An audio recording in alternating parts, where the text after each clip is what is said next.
So hello good evening to you all. कैसे हैं आप सारे लोग? आई होप सारे लोग अच्छे होंगे और अपनी प्रिपरेशन अच्छे से कर रहे होंगे। तो आज की इस वीडियो में हम डिस्कस करने वाले हैं प्लेटो के बारे में। ठीक है, Plato is one of the greatest philosopher और the thinker from west, okay, और फ्रॉम एथेंस। तो एक ग्रीस से निकले हुए फिलोसोफर हैं प्लेटो। इनके बाद अरिस्टोटल के बारे में हम पढ़ेंगे डिटेल में। ठीक है, तो इनके बारे में जानेंगे, इनके क्या विचार थे, इन्होंने कौन कौन सी किताबें लिखी और इनके एसोसिएट थिंकर्स कौन कौन से जो प्लेटो को क्या करते हैं, सपोर्ट करते हैं, और कुछ लोग प्लेटो को क्या करते हैं, क्रिटिसाइज़ करते हैं। इनकी काफ़ी सारी एक दो तीन थ्योरी हैं, जैसे कि कम्युनिज्म ऑफ वाइफ का इन्होंने जो एक कॉन्सेप्ट दिया था। दूसरा इन्होंने फिलोसोफर किंग का कॉन्सेप्ट दिया था, जो थोड़ा सा कॉन्ट्राडिक्टरी है। ओके, प्रेजेंट डे में आप अगर ऐसी बातें करोगे तो इसको इम्प्रैक्टिकल मानेंगे, कोई इसका सेंस नहीं मानेंगे। ठीक है, तो वो देखेंगे हम वो सब चीज़ें क्या थी क्या नहीं थी।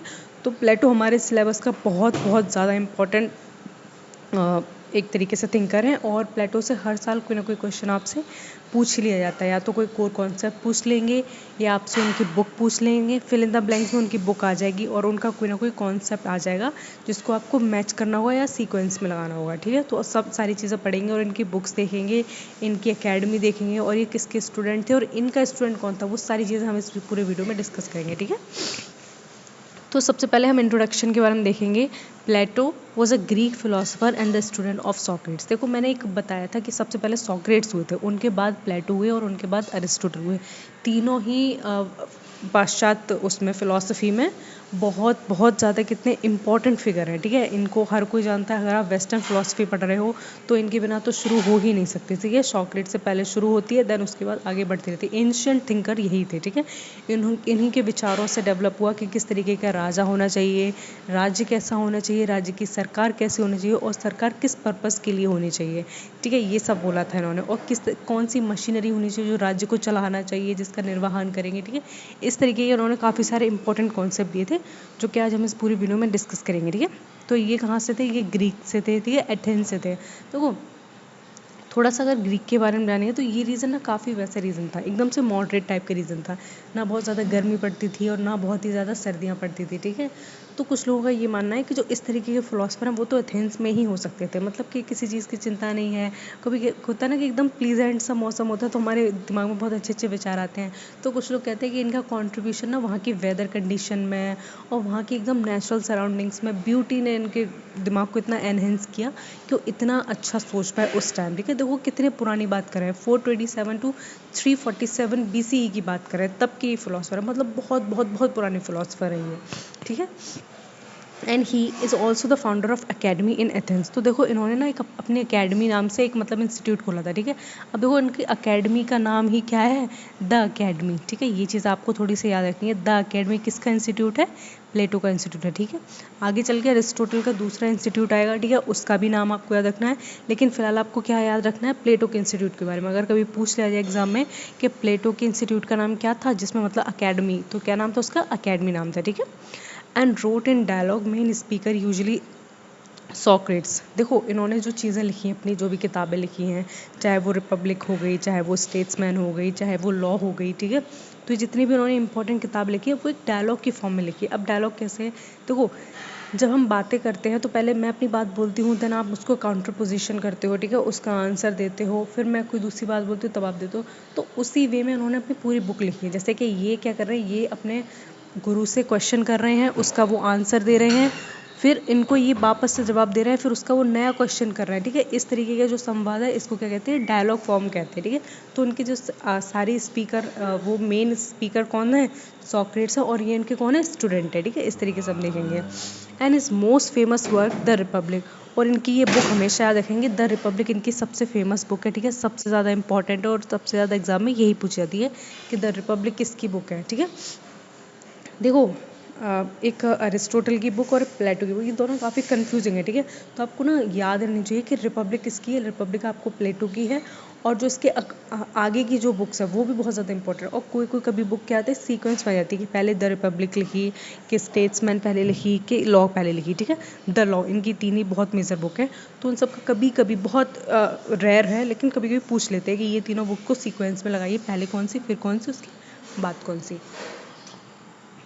तो यहाँ तक आपको समझ में आ गया? कुछ था नहीं यहाँ पे। ठीक है, यहाँ पे इतना ही समझना था हमें कि एक ग्रीक फिलोसफर थे। ठीक है। अकेडमी इनका इंस्टीट्यूट का नाम था। और दूसरा क्या था, इनकी जो फेमस बुक है वो कौन सी थी, रिपब्लिक। ठीक है। उनके और भी इंपॉर्टेंट वर्क है जिनके बारे में हम आगे इस वीडियो में डिस्कस करेंगे और देखेंगे कि उनके और इंपॉर्टेंट वर्क कौन कौन से हैं। तो देखो यहाँ पे क्या कौन कौन से दिए गए हैं। द रिपब्लिक इनकी इंपॉर्टेंट बुक थी, हमने अभी डिस्कस कर ली। ठीक है। The laws, the statesman, the apology, Crito, Phaedo. ठीक है। ये इंपॉर्टेंट बुक हैं, ये सारी, ये सब आपको पता होनी चाहिए कि ये इन्होंने लिखी तो बहुत सारी, कुछ 11 किताबें लिखी इन्होंने, बहुत इंपॉर्टेंट। लेकिन इसमें मैंने कितनी डाली है, ये 6 किताबें डाली हैं जो कि बहुत ज़्यादा इंपॉर्टेंट, ये पूछ ली जाती हैं कभी भी। ठीक है। तो इन सारी चीज़ों के आपको नाम याद रहने चाहिए। ठीक है। कि कौन सी बुक कब लिखी, किसने लिखी, किससे एसोसिएटेड है।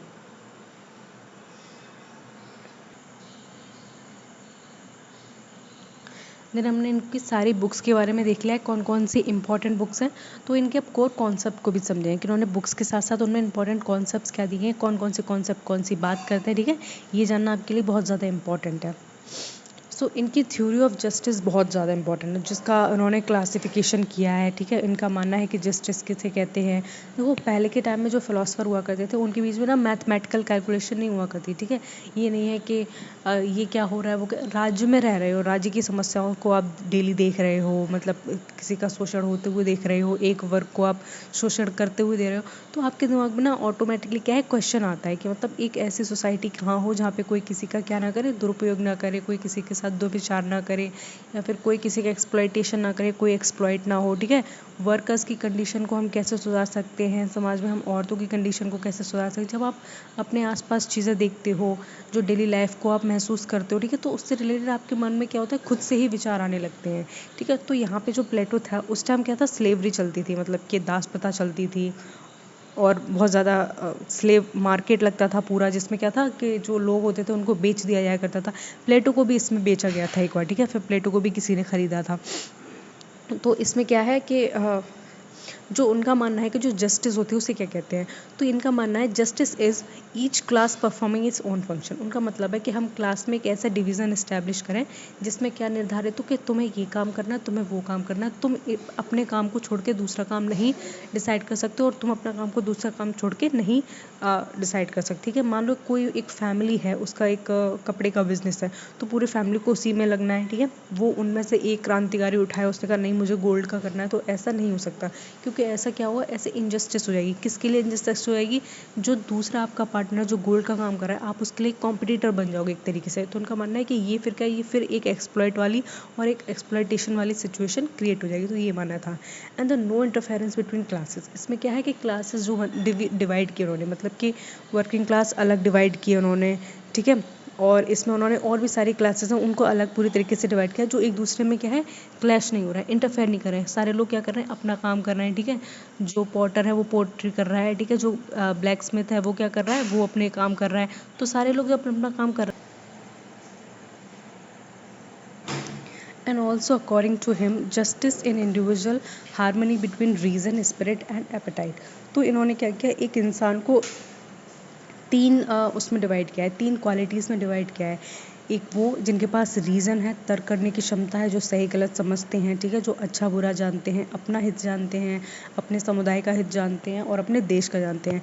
दूसरा स्पिरिट, स्पिरिट किसके अंदर होती है, जिसके अंदर करेज होता है, मतलब ऑक्सिलरी जिसको कहते हैं, तो वो किसके अंदर होगी, सोल्जर्स के अंदर। देन एपिटाइट, एपिटाइट मतलब जिसके अंदर विवेकशीलता हो। ठीक है। जो क्या कर सके, जो ट्रेड कर सके, जो कॉमर्स में अच्छा हो, इस तरीके की बातें करते हैं। तो उन्होंने हर एक इंडिविजुअल को इस तरीके से बांटा हुआ है। अब इनका मानना है कि जो रीज़न में अच्छा होगा, ठीक है, जो तर्क अच्छा कर लेगा, जो सही गलत जानता होगा, वो क्या बनेगा, वो रूलिंग क्लास बनेगा। ठीक है। देखो हम जब भी कहते हैं कि राजा ऐसा होना चाहिए, तो एक हमारी सबसे बेसिक क्वालिटी जो हम गिनाते हैं वो है कि उसको सही गलत की पहचान होनी चाहिए। तो प्लेटो भी यही कहते हैं कि एक राजा ऐसा होना चाहिए जिसको सही गलत हो। तो उसके अंदर क्या होगा, उसके अंदर रीज़न होगा। तो जिस इंसान के अंदर रीज़न होगा वो रूलिंग क्लास में आएगा। जिस इंसान के अंदर बहुत ज़्यादा स्पिरिट होगा, बहुत ज़्यादा करेज होगा, वो सोल्जर बनेगा। ठीक है। हमें क्या करेगा, हमें फॉरेन इन्वेडर्स से प्रोटेक्ट करेगा। देन थर्ड क्या है, एपेटाइट। जिसके अंदर एपेटाइट होगा वो क्या करेगा, कॉमर्स करेगा, बिजनेस करेगा, हमारे बाहर से संबंध को क्या करेगा, मजबूत करेगा। ठीक है। ट्रेड पूरी हमारे वर्ल्ड में फैलाएगा, इस तरीके की बातें करते हैं। ठीक है। तो जस्टिस का कॉन्सेप्ट इनको समझ में आएगा। इनका जस्टिस का मानना सिर्फ ये है कि जस्टिस तभी स्टैब्लिश होगी जब सोसाइटी में क्लास का डिवीज़न होगा और सारे लोग अपना अपना काम कर रहे हो, कोई किसी का काम नहीं कर रहा हो, कोई किसी का काम नहीं कर रहा हो। ठीक है। जब हम अपना काम छोड़ के दूसरा काम करने लगते हैं तो उनका मानना है कि जो लोग ऑलरेडी उस काम में लगे हों उनके साथ इनजस्टिस हो जाएगी, ठीक है। तो इस तरीके से एक क्लास का डिवीज़न करते हैं और इसको बहुत ज़्यादा सपोर्ट करते हैं, ठीक है। यहाँ तक आपको समझ में आएगा। देन हम आगे चलते हैं। ओके, इनका ट्रिपाटाइट का थ्योरी ऑफ सोल पढ़ेंगे। ये क्या है? रीज़न। देखो, जिसके अंदर मैंने बोला था रीज़न होता है, किसके अंदर होता है? रूलिंग क्लास के अंदर होता है, राजा के अंदर होता है। जो फिलोसफर किंग की बात इन्होंने की है कि दार्शनिक राजा होगा, जो बहुत दूरदर्शी होगा, जिसको अच्छे भले की पहचान होगी, जिसने कभी ज़िंदगी में चोरी नहीं की होगी, जिसने कभी भी दुर्व्यचार नहीं किया होगा, जिसने गलत सोचा नहीं होगा, अपने देश के साथ धोखा नहीं किया होगा, जनता का फ्रॉड नहीं किया होगा, एक्सप्लॉयटेशन नहीं किया होगा, तो वो कौन बनेगा? वो इनका लास्ट में जाके बनता है फिलोसफर किंग, मतलब वो राजा बनता है, ठीक है। उस राजा के अंदर क्या होगी? सत्यता होगी, seek truth, the reason seeks truth. तो रीजन किसके अंदर होगी? राजा के अंदर। और रूलिंग क्लास के अंदर जो रूल करेगा उनके अंदर क्या होगा? सच होगा, ठीक है। ये रूलर्स के अंदर होगा। दूसरा, स्पिरिट की बात की जो मैंने आपको बताया, उसको क्या मिलेगा? ऑनर मिलेगा, सम्मान मिलेगा। जब वो राज्य में आएंगे तो जनता में उनका सम्मान होगा, रूलिंग क्लास में उनका सम्मान होगा। क्यों? क्योंकि वो उन्हें प्रोटेक्ट कर रहे हैं हर टाइम, ठीक है। ऐसा नहीं है कि उनको प्रोटेक्ट नहीं कर रहे हैं और वो सोल्जर्स की कंडीशन ऐसी नहीं। इसे क्यों बात करते हैं कि जो हमें प्रोटेक्ट कर रहा है, ठीक है, हमें बाहरी आक्रमण से प्रोटेक्ट कर रहा है, वो हमारे लिए बहुत बड़ा है, ठीक है। तो उसको बहुत ज़्यादा सम्मान मिलेगा और वो लोग क्या बनेंगे? वो सोल्जर्स बनेंगे। Then third is the appetite. जिसके पास एपेटाइट है, सीक्स प्लेजर, वो प्रोड्यूसिंग क्लास बनेगा और उसको आराम भरी ज़िंदगी मिलेगी, ठीक है। जो कॉमर्स करेगा, जो बिजनेस करेगा, ट्रेड करेगा, तो उसको क्या होगा? आरामदायक ज़िंदगी मिलेगी और आराम से क्या करेंगे? वो प्रोड्यूसिंग क्लास में पहुंचेंगे, वर्किंग क्लास में पहुंचेंगे, ठीक है। ये किस चीज़ के पैरेलल है? ये क्लासेस इन सोसाइटी के पैरेलल है। जिस तरीके से हमने भारत में देखा है कि किस तरीके से वर्ण सिस्टम था, ठीक है। पहले ब्राह्मण थे, देन क्षत्रिय थे, उसके बाद वैश्य थे, देन लास्ट में कौन थे? शूद्र थे, ठीक है। तो सबका डिवीज़न था कि ब्राह्मण टीचर बनेंगे, टीचिंग करेंगे, यज्ञ वगैरह करेंगे, और जो क्षत्रिय हैं वो कहाँ जाएंगे? वो युद्ध पे जाएंगे। वैश्य है वो प्रोड्यूसिंग क्लास बनेंगे, एग्रीकल्चर में अपने आप को लगाएंगे, और जो शूद्र हैं वो सबके नौकर बनेंगे, सबको सर्व करेंगे पूरी ज़िंदगी, ठीक है। तो इस तरीके की बात है। इस तरीके का जो डिस्क्रिमिनेशन हमने इंडिया में देखा सालों तक, हज़ारों सालों तक, तो उस तरीके की बात ये भी करता है। लेकिन इनका मानना है कि ऐसे डिस्क्रिमिनेशन नहीं हुआ, ऐसे क्या हुआ? ऐसे जस्टिस इस्टेब्लिश होगी। इनका ये कहना है कि अगर इस तरीके से होगा तो एक जस्ट फॉर्म बन पड़ेगी सोसाइटी में। कैसे? कि सबको पता है कि हमें क्या करना है, आगे चल के अपना ज़्यादा दिमाग लगाना ही नहीं है कि हमें ये करना है वो करना है। जब सबके पहले से ही काम डिसाइड है तो वो काम के आगे चलेंगे हम लोग, ठीक है। और कोई हमसे कुछ कहेगा भी नहीं, कोई कुछ हमसे ज़्यादा एक्सपेक्टेशन नहीं रहेगा, कोई बहुत ज़्यादा एम्बिशियस नहीं बनेगा। क्यों? क्योंकि सोसाइटी ने उसकी पोजीशन को पहले से ही डिफाइन करके रखा है, ठीक है। तो ये बात कहते हैं कौन? प्लेटो, ठीक है। तो यहाँ तक आई होप सारे लोगों को समझ में आएगा, कोई दिक्कत नहीं है। तो वो उनके चैप्टर में ना बहुत ज़्यादा,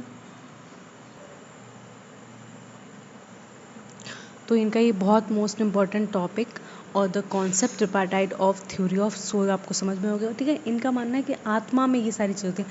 आत्मा शरीर एक ही बात है, ठीक है। कि इंसान में ना इनबॉर्न ये चीज़ें होती हैं कि मतलब किसी के अंदर बहुत ज़्यादा ट्रुथफुलनेस होती है, किसी के अंदर बहुत ज़्यादा करेज होता है, और कोई इंसान कैलकुलेशन में, इकोनॉमी में, इन सारी चीज़ों को करने में बहुत ज़्यादा तेज होता है। तो उसी तरीके से प्लेटो ने एक सोसाइटी का डिवीज़न किया हुआ है, ठीक है। तो आपको ये भी कॉन्सेप्ट अच्छे से आ गया होगा समझ में, ठीक है। देखो, पहले हमने जस्टिस के कॉन्सेप्ट को पढ़ा, देन इसके कॉन्सेप्ट को पढ़ा, तो एक एक करके हम सारे कॉन्सेप्ट को क्या करेंगे? क्लियर कर लेंगे और आप समझ जाएंगे। देखो, जो प्लेटो हैं वो प्राइमरीली किसके बारे में जानते हैं? आइडल स्टेट के बारे में। उन्होंने कॉन्सेप्ट दिया था आइडल स्टेट का, कि जो आदर्श राज्य होता है वो कैसा होता है। अगर मैं आपसे कहूँगी कि आपके आपके मतलब के पर्सपेक्टिव से इंडिया कैसा होना चाहिए, तो आप ना उसमें बहुत सारी अच्छी अच्छी बातें डाल दोगे कि इंडिया में गरीबी नहीं होनी चाहिए, एजुकेशन सबके लिए होनी चाहिए, एजुकेशन एक जैसी होनी चाहिए, मेडिकल फैसिलिटीज़ एक जैसी होनी चाहिए, सैनिटेशन होना चाहिए, वाटर फैसिलिटीज़ होनी चाहिए, ठीक है। नेता बहुत ईमानदार होने चाहिए, और ट्रांसपेरेंसी होनी चाहिए बहुत ज़्यादा, मतलब जो भी काम हो रहा है सरकार में वो जनता को पूरी तरीके से पता होना चाहिए। चेक्स एंड बैलेंस की एक प्रॉपर बैलेंस होना चाहिए, ठीक है। इस तरीके की आप बहुत सारी अच्छी अच्छी बातें बता दोगे। तो उसी तरीके से क्या था, आइडल स्टेट की बात प्लेटो भी करते हैं कि एक आइडल स्टेट कैसा होना चाहिए। तो इनका आइडल स्टेट जानना बहुत ज़्यादा इंपॉर्टेंट है। आपका तो चलो आप ही के अंदर रहेगा, ठीक है, आप नहीं आ रहे हो किसी बुक में, तो प्लेटो का बहुत इंपॉर्टेंट है, वो पढ़ें क्या है। तो ये फिलोसफर किंग की बात करते हैं कि फिलोसफर किंग होना चाहिए, उसको रूल करना चाहिए। तो जो प्लेटो थे उन्होंने एक बहुत ही एलेबोरेट एजुकेशन सिस्टम दिया था। उसके ऊपर मैंने एक वीडियो बनाई है, ठीक है, उसको एक बार ज़रूर देख लेना, ठीक है। उसमें उन्होंने क्या किया था, एक बच्चे के जन्म से लेकर उसके मरने तक का उन्होंने पूरा का पूरा उसमें दिया गया था कि वो कैसे बड़ा होगा तब ये एजुकेशन लेगा, उससे बड़ा होगा तो ये एजुकेशन लेगा, उसका टेस्ट होगा तो ये होगा, फिर वो होगा, और इस तरीके से उसका काम भी डिसाइड किया हुआ था किसने, प्लेटो ने।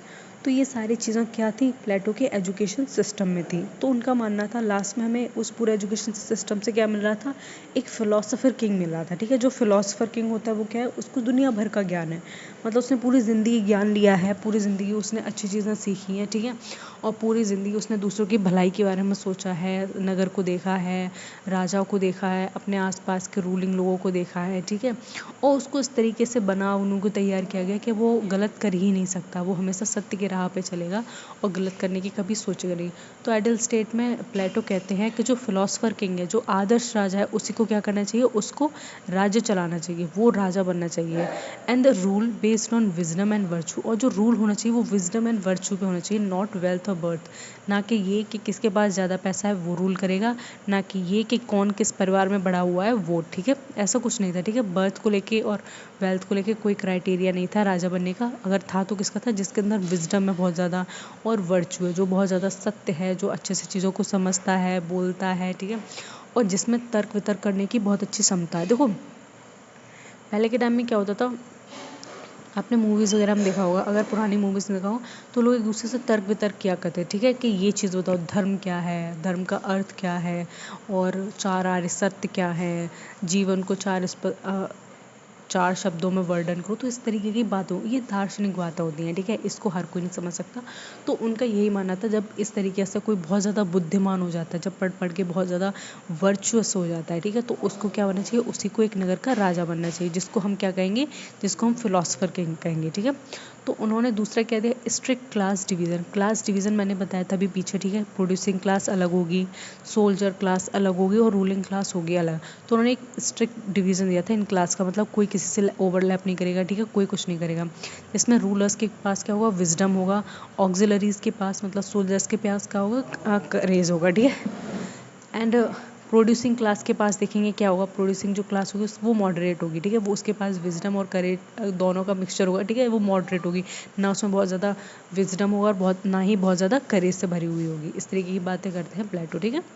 वो एक बेसिक ह्यूमन नेचर को डिफाइन कर रहे हैं अपनी थ्योरी में, ठीक है, वो चीज़ इस्टेब्लिश करने की कोशिश कर रहे हैं। अब देखो हम इसमें देखेंगे एजुकेशन कैसी थी प्लेटो के टाइम में, ठीक है।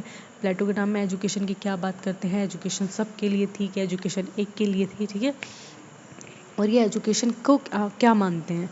सो according to him the education as a tool for justice, उनका मानना था कि जो इंसान एजुकेट होगा वही क्या है, जस्टिस कर पाएगा, ठीक है। आप अगर एक फूलिश आदमी से बोलोगे जस्टिस क्या होती है, वो तो जस्टिस का ही मतलब नहीं समझ पाएगा कि जस्टिस क्या होती है, तो उससे भूल जाओ कि वो पूरा आपको एक थ्योरी या फिर एक स्टेटमेंट देगा जिससे आप समझ पाओ जस्टिस क्या होती है, ठीक है। तो उनका मानना है कि जब तक इंसान को एजुकेट नहीं किया जाएगा, उसको पढ़ाया लिखा नहीं जाएगा, ठीक है, तब तक उसको नहीं पता लगेगा कि जस्टिस क्या देनी है।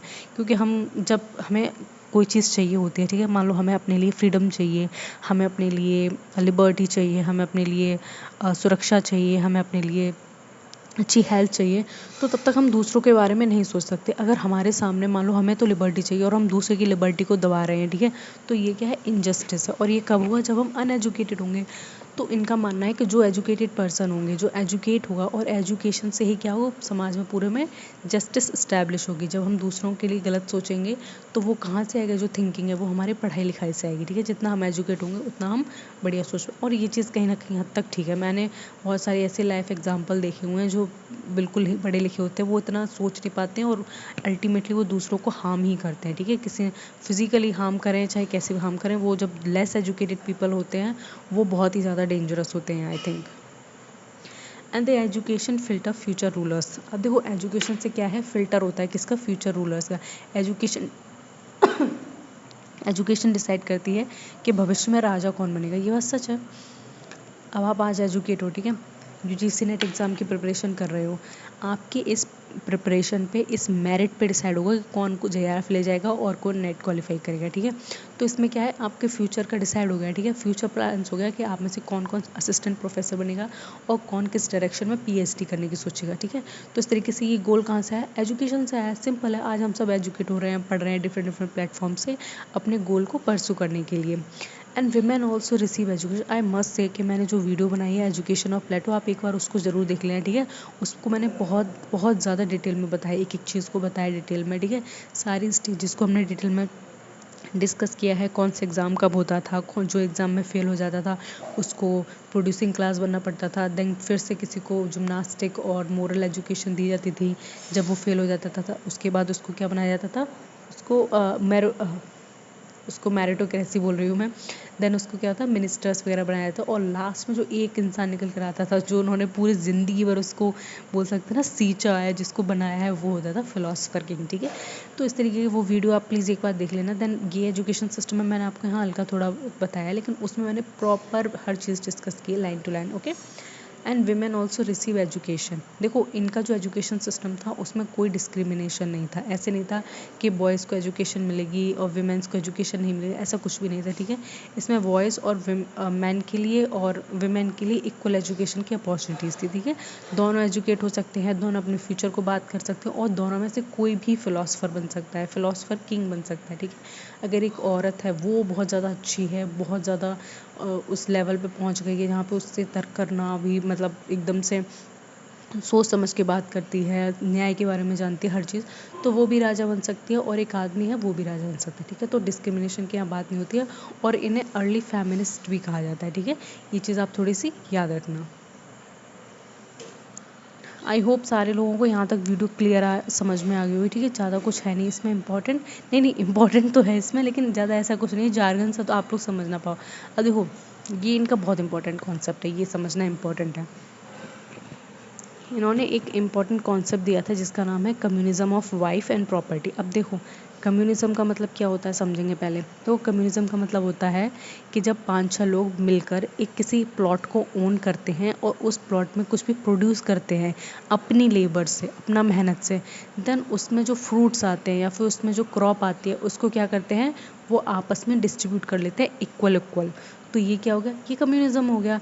अब आप यही काम आप वाइफ्स के ऊपर, अपनी अपनी बीवियों के ऊपर इसको इस्टेब्लिश करो और अपनी प्रॉपर्टी पे इस्टेब्लिश करो, ठीक है। तो इन्होंने, प्लेटो ने बहुत ज़्यादा इस चीज़ पे जोर नहीं दिया है कि इमोशंस होते हैं, फीलिंग्स होती हैं, परिवार जैसी कोई चीज़ होती है, या फिर बहुत ज़्यादा इन्होंने इंडिविजुअल पे फोकस किया है। इंडिविजुअल सिक्योरिटी की बात करते हैं, इंडिविजुअल ग्रोथ की बात करते हैं, इंडिविजुअल लिबर्टी की बात करते हैं, इंडिविजुअल जस्टिस की बात करते हैं। इसीलिए इनका मानना है कि समाज में जितने भी पति पत्नी हैं उनमें से किसी को नहीं पता होगा कि हम तुम्हारी पत्नी हैं या तुम हमारे पति हो, ठीक है। और उन पति पत्नी से जो बच्चे पैदा होंगे, उन माँ बाप को भी नहीं पता होगा कि ये हमारा बच्चा है या ये तुम्हारा बच्चा है। मतलब उनके बच्चे जैसे ही पैदा होंगे और वो थोड़े से ही बड़े हो पाएंगे, 1 साल के बड़े, उनसे उनके बच्चों को छीन लिया जाएगा। कौन छीन लेगा, स्टेट छीन लेगा, राज्य उनके बच्चों को अलग कर देगा माँ बाप से, ठीक है। फिर उन्हें बड़ा कौन करेगा उन बच्चों को, उन्हें बड़ा करेगा राज्य, ठीक है। उनको बचपन से लेके बुढ़ापे तक पूरा राज्य बड़ा करेगा उन्हें, ठीक है। और उन्हें ट्रेनिंग देगा, उन्हें पढ़ाएगा लिखाएगा, उन्हें हर सही गलत की समझ बताएगा, चीज़ें बताएगा, ठीक है। और आगे चल के उन्हीं में से एक कौन बन जाएगा, फिलोसफर किंग बन जाएगा। जैसे बोर्डिंग स्कूल टाइप होता नहीं, बच्चे को स्टार्टिंग से भेज देते हैं और लास्ट में उसका कोई बड़ा सा एग्जाम क्लियर करवा के घर वालों को पकड़ा देते हैं, लो बेटा। लेकिन इसमें ऐसा कुछ नहीं था, घर वालों को कभी पता नहीं लग पाता है कि एक्चुअल में उनका बच्चा कौन सा है, ठीक है। और वाइफ को तो पता होता है कि मेरे हस्बैंड से ये बेबी हुआ है, लेकिन कौन सा हो बेबी कहाँ गया किसी को नहीं पता है। तो इनका ये बहुत बहुत बहुत ज़्यादा कंट्रोवर्शियल स्टेटमेंट था और बहुत कंट्रोवर्शियल ये कॉन्सेप्ट था, जिसमें ये वाइफ के कम्युनिज्म की बात करते। प्रॉपर्टी का कम्युनिज्म तो चलो ठीक है, समझ में आता है कि सारे मिलके मतलब कि सारे मिलके एक प्लॉट पे, बड़े से लैंड पे क्या कर रहे हैं, प्रोड्यूस कर रहे हैं, और उसके बाद वही सारा प्रोड्यूसिंग चीज़ को खा रहे हैं, आराम से कंज्यूम कर रहे हैं, ठीक है। इनका प्रॉपर्टी का कॉन्सेप्ट समझ है, लेकिन वाइफ का कॉन्सेप्ट कैसा है, मतलब एक की बीवी सबकी बीवी कैसे हो सकती है, ठीक है। तो इस तरीके की बात करते हैं। इसमें इनका बोला है नो प्राइवेट फैमिलीज, किसी की भी प्राइवेट फैमिली नहीं होगी, ठीक है। ये नहीं है कि एक परिवार में 5 लोग रह रहे हैं, मम्मी पापा 2 बेटे 1 बेटी, ये कुछ नहीं होगा, ठीक है। कोई प्राइवेट फैमिली नहीं होगी। एंड प्रॉपर्टी, फैमिली के साथ साथ प्रॉपर्टी भी किसी की प्राइवेट नहीं होगी फॉर द गार्जियन क्लास। जो गार्जियन क्लास है उनकी खास करके। अब जो गार्जियन क्लास में इन्होंने किस किस को लगाया, इन्होंने सोल्जर्स को, रूलिंग क्लासेस को गार्जियन क्लास बोला है, ठीक है, कि ये सबकी देखभाल करेंगे, ठीक है। इन्हें लालची नहीं होना है, इन्हें सिर्फ अपने बच्चों की देखभाल नहीं करनी है, ठीक है। इन्हें सिर्फ अपने बच्चे के बारे में नहीं सोचना है, इन्हें सबके बारे में सोचना है। क्यों सबके बारे में सोचना है?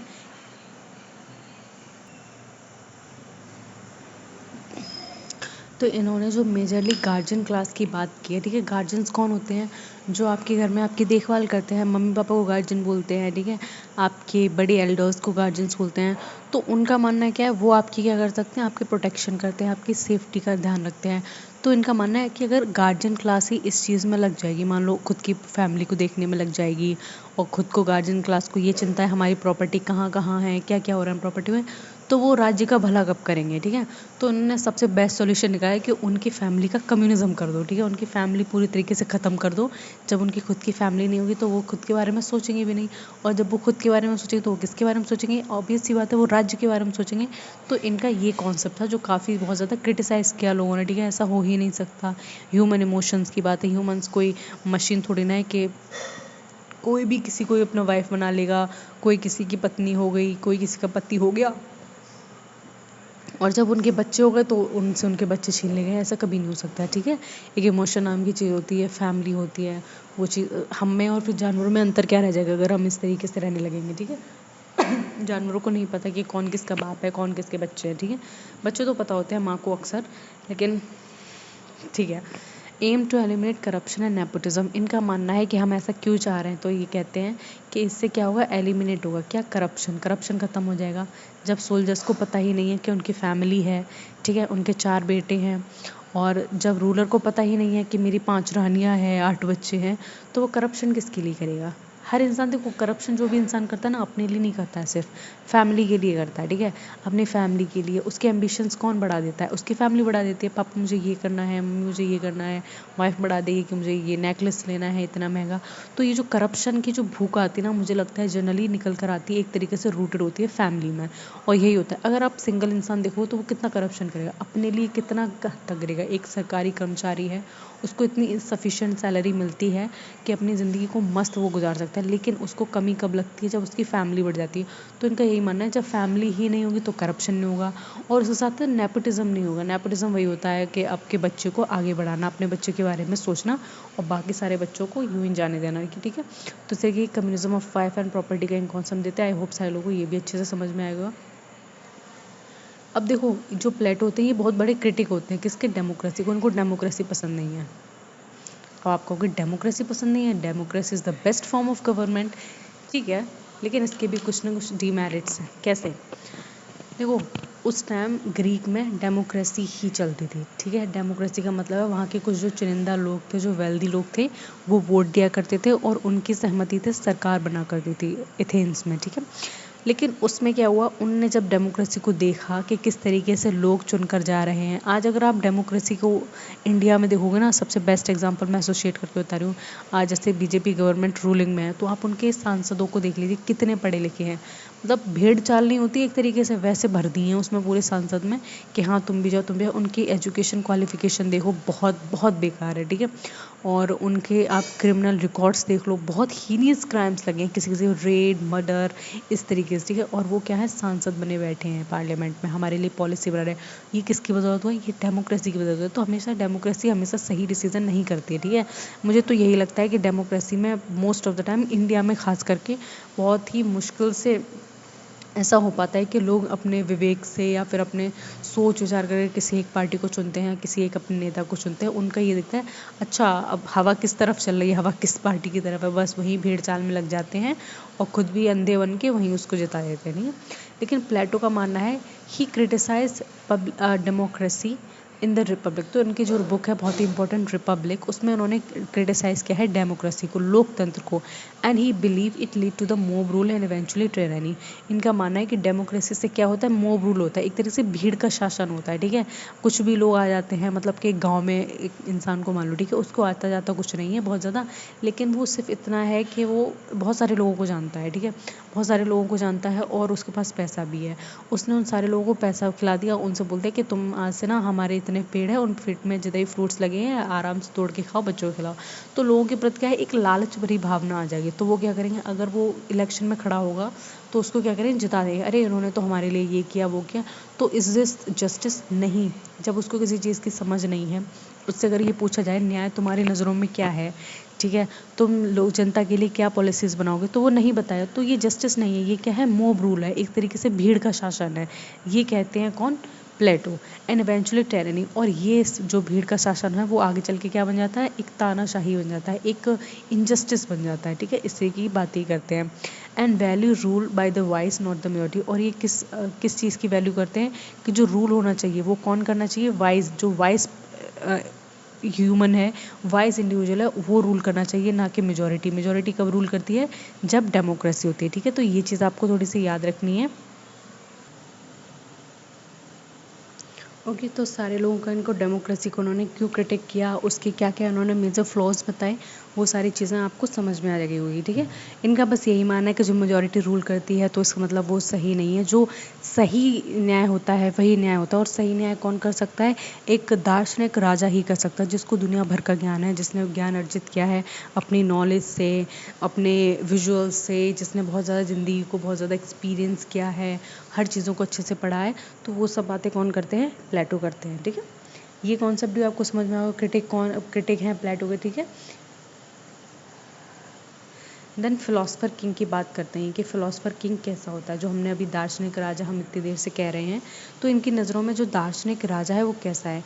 Only philosophers have the knowledge of forms. जो फिलोसफर होगा, जो भी दार्शनिक होगा, देखो जो फिलोसफर्स होते हैं वो ऐसे ही नहीं बन जाते, अब इनकी शक्ल ही देख लो, सॉरी टू से, मतलब ये प्लेटो हैं, अब इनको देख लो आप, मतलब दिखने में कितने विद्वान लग रहे हैं, पढ़ पढ़ के टकले भी हो गए हैं आधे से, ठीक है। तो लग रहा है कि हाँ ये बहुत बड़े दार्शनिक हैं, बहुत बड़े विद्वान हैं। तो इनका मानना है कि जो नॉलेज होती है वो सिर्फ फिलोसफर्स के पास होती है, ठीक है। और जो क्या जानता है, जो फॉर्म्स को जानता है, जिसके पास नॉलेज होती है फॉर्म की, फॉर्म ऑफ गुड, मतलब क्या सही है, क्या गलत है, क्या न्याय होना चाहिए किसके साथ, और किसके साथ न्याय किस तरीके का होना चाहिए, कौन से क्राइम के लिए कौन सी सज़ा मिलनी चाहिए, ये जब एक रूलर को पता होगा तभी वो कैसा होगा, तभी वो एक दार्शनिक राजा होगा, तभी वो एक फिलोसफर रूलर होगा। इस तरीके की बात कौन कहते हैं, प्लेटो कहते हैं। And hence they are the best suited to rules, और इसी तरीके के जो लोग होते हैं वो क्या होते हैं, वो बेस्ट होते हैं किस लिए, रूल करने के लिए, ठीक है। जब उन्हें हर चीज़ का ज्ञान है, क्या करना है क्या नहीं करना है, then they are the best for the rule, ठीक है। तो ये रूलिंग क्लास बनते हैं आगे चल के। And the rule not for pleasure but of the duty, और कहते हैं जब ऐसे लोग होते हैं जो मतलब जिस बहुत ज़्यादा ज्ञानी लोग होते हैं, परम ज्ञानी आदर्शवादी जो लोग होते हैं, वो किस लिए रूल करते हैं, वो अपनी ड्यूटी को निभाने के लिए रूल करते हैं, ठीक है। उन्हें अपना कर्तव्य निभाना है, उनका कर्तव्य क्या है, समाज में स्थिरता लाना, समाज में न्याय को फैलाना, समाज में एक समानता लाना। इस तरीके की बात कौन करेगा, जिसके पास क्या होगा, बहुत ज़्यादा विजडम होगा, जिसके पास बहुत ज़्यादा रूलिंग क्लास के पास, जो मैंने बताया था आपको, विजडम होगा, ठीक है। और जो जिसके पास प्लेजर नहीं होगा, ठीक है, कोई सुख सुविधा नहीं होगी, वही इस तरीके की बात करेगा, ठीक है। वो राज्य के हित में अपनी सारी सुख सुविधाओं को पहले ही त्याग चुका होगा, ठीक है। इस तरीके की बातें करते हैं। अब देखो प्लेटो के रिलेवेंस के बारे में पढ़ेंगे, इनका क्या रिलेवेंस है, मतलब इनकी क्या महत्वता है। He laid the foundation for normative political theory, तो उन्होंने एक नॉर्मेटिव पॉलिटिकल थ्योरी का फाउंडेशन दिया, मतलब कि जो applicable, that can be applicable in practical, ठीक है। And influence Aristotle, Augustine, Hobbes and Rawls, तो इन्होंने किस किस को इन्फ्लुएंस किया, अरिस्टोटल को इन्फ्लुएंस किया, जो इनके शिष्य थे, अगस्टाइन भी थे, हॉब्स भी थे, और लास्ट में आके रॉल्स, जॉन रॉल्स थे। जॉन रॉल्स की मैंने आपको बताया था कि जस्टिस का उन्होंने बहुत बड़ा, जस्टिस एज फेयरनेस का कॉन्सेप्ट दिया था, उनका भी यहीं से निकला था कि जस्टिस किस तरीके से होनी चाहिए। जब हमें अपनी समाज में पोजीशन नहीं पता होगी कि हम समाज में किस स्तर पर हैं, तो हम हमेशा क्या करेंगे, दूसरों के बारे में और अपने बारे में भी अच्छा ही सोचेंगे। क्यों, क्योंकि हमें एक कॉन्स्टेंट डर बना रहेगा दिमाग में कि हमने अगर दूसरे के बारे में गलत सोचा तो हमारे बारे में भी चीज़ें गलत हो सकती हैं। And also a modern debate on justice, education, leadership and the statecraft trace back to Plato. और देखो जो प्लेटो है चाहे अरिस्टोटल हुए, इनके जो कॉन्सेप्ट्स हैं जस्टिस के, एजुकेशन के, लीडरशिप कैसी होनी चाहिए, स्टेट्स क्राफ्ट कैसा होना चाहिए, ठीक है, समाज को कैसे चलाना है, तो इसके ये रिलेवेंट जो कॉन्सेप्ट हैं वो आज भी डिबेटेबल है। आज भी आप जस्टिस के ऊपर डिबेट कर सकते हो, ठीक है, वहाँ पे आप प्लेटो का कोई भी कोट डाल सकते हो, प्लेटो के बारे में बता सकते हो, प्लेटो ने ये कहा था वो कहा था। एजुकेशन, अगर आपको एजुकेशन सुधारनी है, एजुकेशन के बारे में पता करना है, ठीक है, तो आप क्या करोगे, आप एक एजुकेशन में उनके पॉइंट्स को डाल सकते हो अपने, ठीक है। तो इनके जो आइडियाज़ हैं आज भी रिलेवेंट है, हमेशा रिलेवेंट रहेंगे, ठीक है, क्योंकि भाई फिलॉसफी है, आइडियाज़ हैं, और कुछ आइडियाज़ ऐसे होते हैं जो इटर्नल होते हैं, वो कभी भी समय के साथ साथ ख़राब नहीं होते हैं, ठीक है, आप उन्हें कभी भी रिवाइंड कर सकते हो। अगर हम चाहें, एजुकेशन सिस्टम इनका काफ़ी अच्छा था, ठीक है, उन्होंने काफ़ी मोरल एम्फोसाइज़ किया है और काफ़ी तरीक़े से उन्होंने एजुकेशन को बढ़ावा दिया है। म्यूज़िक को उन्होंने किस तरीके से किस एज पे कौन सी चीज़ होनी चाहिए वो सब चीज़ें दी हैं। अगर हम वो फॉलो करें तो मे बी चीज़ें अच्छी हो सकती हैं हमारी लाइफ में। यहाँ पे नेक्स्ट हम पढ़ेंगे क्रिटिसिज्म ऑफ प्लेटो। हर किसी का क्या होता है, क्रिटिसाइज होता है, ठीक है, सबकी आलोचना हुई है तो प्लेटो की भी आलोचना करते हैं। He was an anti democratic tendency, मतलब लोगों का मानना है कि उनके अंदर ना एंटी डेमोक्रेटिक टेंडेंसी, आपने पहले ही देख लिया था, डेमोक्रेसी को पूरी तरीके से डिस्कार्ड कर रहे थे कि नहीं डेमोक्रेसी नहीं इस्टेब्लिश करनी है, क्योंकि ये भीड़ तंत्र होता है, ठीक है, भीड़ तंत्र का मतलब होता है जब भीड़ किसी चीज़ का न्याय करती है, और भीड़ हमेशा गलत न्याय ही करती है। मैंने आज तक नहीं देखा कि भीड़ बहुत ज़्यादा अच्छा न्याय करती है।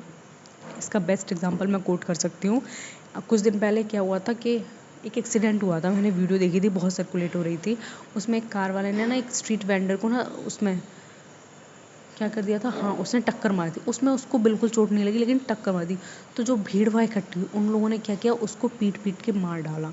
मतलब इतना मेरे लिए डिस्टर्बिंग था ये, मतलब उसकी ब्रेक फेल हो गई हो चाहे कुछ भी हो, उसने सिर्फ टक्कर मारी, उसके ठेले को टक्कर लगी, वो और वो गिर गया था, ठीक है, उसको इतनी चोट भी नहीं लगी। लेकिन भीड़ ने क्या किया, उसको समझा कि हाँ तुम कार में बैठे हो तो तुम लोग अपने आप को पता नहीं क्या समझते हो। उन्होंने ज़बरदस्ती उसके शीशे वीसे तोड़े, उसको कॉलर पकड़ के बाहर निकाला और उसको तब तक मारा जब तक उसकी जान नहीं निकल गई, ठीक है।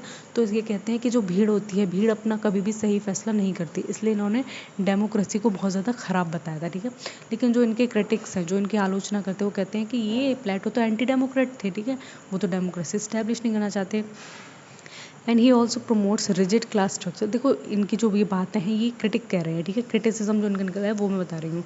तो जो क्रिटिक्स है वो कह रहे हैं कि इन्होंने जो क्लास का डिवीजन किया है वो बहुत ज़्यादा रिजिड है, बहुत ज़्यादा कठोर है, ठीक है। एक क्लास दूसरी क्लास में नहीं जा सकती, ठीक है। मान लो मेरी जो क्लास है, प्रोड्यूसिंग क्लास है, हम एग्रीकल्चर करते हैं, तो मैं बिल्कुल नहीं सोच सकती कि मैं बिज़नेस करूँगी आगे चल के, या फिर मैं बिल्कुल नहीं सोच सकती कि मैं फ़िलासफ़र बनूँगी, ठीक है। तो इस तरीके उन्होंने जो रिजिड क्लास डिवीज़न का पूरा स्ट्रक्चर दिया था वो बहुत बेकार था, ये कहते हैं इनकी critics. And unrealistic and utopia, और कहते हैं बिल्कुल ही अनरियलिस्टिक है, ठीक है। इसका प्रेजेंट डे क्या उस टाइम भी बिल्कुल हो ही नहीं सकता, ठीक है। कम्युनिज्म ऑफ वाइफ का सोच लो, कौन इंसान सोचेगा कि उसकी फैमिली ना हो, या फिर कौन इंसान सोचेगा कि उसकी वाइफ भी सबकी वाइफ हो, ठीक है। और यूटोपियन के स्टेट का मतलब यही होता है जो ख्वाबों की दुनिया होती है, ठीक है। तो वो सब कहते हैं ये तो बस ख्वाबों का शहर है, इसमें असलियत कुछ नहीं है, ठीक है। अब देखो इनके इंपॉर्टेंट कोट्स के बारे में पढ़ेंगे थोड़ा। इनने इंपॉर्टेंट कोट्स क्या दिए थे, हर इंसान ने कोई ना कोई कोट दिया होता है। फिलोसफर हो गए, ये प्लेटो हो गए, गांधी जी हो गए, अम्बेडकर, उनके कोट्स तो फिर व्हाट्सअप पे इतने सर्कुलेट होते रहते हैं बहुत ज़्यादा, ठीक है। तो इनके बारे में देखिए, इनका फर्स्ट जो कोट था वो था, until philosopher became king there is no end to trouble of justice. उनका मानना है कि जब तक एक दार्शनिक राजा नहीं बन जाता है एक राज्य में, तब तक उस राज्य की समस्याओं का कोई अंत नहीं होगा, ठीक है। उनका मानना है कि अगर आपको स्टेट को सुधारना है, स्टेट को दोबारा पटरी पे लेके आना है, स्टेट से आपकी कुछ एम्बिशन है उसको पूरी करवाना है, तो वहाँ पे क्या बनाओ, एक दार्शनिक किंग बनाओ, ठीक है। और दार्शनिक किंग हर कोई नहीं बन जाता है, उसके लिए पूरी ज़िंदगी हो जाती है, वो 50 साल के बाद ही बन पाता है मोस्टली। जन्म से लेके एंड तक उसने पढ़ाई की है, बहुत ज़्यादा पढ़ाई की है, डिसिप्लिन रहा है, उसने अच्छी चीज़ें विचार ग्रहण किए हैं, तो वो लास्ट में क्या बन जाएगा, दार्शनिक बन जाएगा, है। Justice means minding your own business, very best. तो इनका मानना है जस्टिस का मतलब यही है कि तुम सिर्फ अपने काम पे ध्यान दो, ठीक है, अपना काम करो। तो इनका ये मानना है, तो वही जस्टिस है, ठीक है। दूसरे के काम में टांग मत अड़ाओ, जो तुम्हें काम दिया गया है बस उस काम को फिनिश करो और आगे बढ़ो। तो ये इनके इंपॉर्टेंट कोट्स हैं, ये आप दोनों याद रखना। ये अगर आपके स्टेटमेंट में या कोटेशन में आ गए तो अगर इस तरीके के आप देखो यहाँ पे कीवर्ड्स क्या है, यहाँ पे फिलोसफर, यहाँ भी फिलोसफर किंग है, जैसे जहाँ भी जस्टिस है, या तो जॉन रॉल्स है या फिर कौन है, ये प्लेटो हैं, ठीक है। इस तरीके से आप क्वेश्चन को आराम से कर जाओगे। कंक्लूजन देखेंगे, प्लेटो फाउंडेशनल पॉलिटिकल थिंकर है and his idea continue to shape political theory, और इनके आइडियाज़ जो हैं वो आज भी पॉलिटिकल थ्योरी को कंटिन्यू शेप कर रहे हैं, ठीक है। आज भी लोग जब सोचते हैं एक नई फॉर्म ऑफ सोसाइटी क्या हो सकती है, एक राजा कैसा होना चाहिए, वो कैसे हो, तो वो लोग प्लेटो के पास ऑटोमेटिकली पहुंच ही जाते हैं, ठीक है। प्लेटोस के आइडियाज़ को हम आज भी इंस्पायर कर रहे हैं, तब भी हम सोचते थे, ठीक है। इनकी अच्छी अच्छी बातें हैं, फिलोसफर किंग अनप्रैक्टिकल लगता है, लेकिन कहने को ये बात सच है कि राजा ऐसा ही होना चाहिए, निस्वार्थ होना चाहिए, दूसरों की प्रजा की भलाई करे, ठीक है। इस तरह की बातें करते हैं। तो आई होप आप सारे लोगों को ये वीडियो समझ में आए होगी, प्लेटो को समझ में आया होगा। इसमें इनकी बुक्स इंपॉर्टेंट हैं, इनके कॉन्सेप्ट्स इंपॉर्टेंट हैं, इनकी जस्टिस का आइडिया इम्पॉर्टेंट है, ओके। इनकी एकेडमी का नाम इम्पॉर्टेंट है, तो वो सारी चीज़ें आप देख लेना, रिवाइज कर लेना, अच्छे से पढ़ लेना। वीडियो ना समझ में आए हो तो दोबारा से देख लेना, ठीक है। और पढ़ते रहो, अपना ख्याल रखो। कल मैं एरिस्टोटल पे वीडियो लाऊंगी, मैं वो कराऊंगी, देन इनके सारे एक एक करके मैं सबके MCQs भी कराऊंगी, ठीक है। तो मेरे चैनल को सब्सक्राइब कर लेना और पढ़ाई करते रहना, और दिसंबर वाला एग्ज़ाम ज़रूर क्रैक कर लेना, ठीक है। Till then take care, bye bye.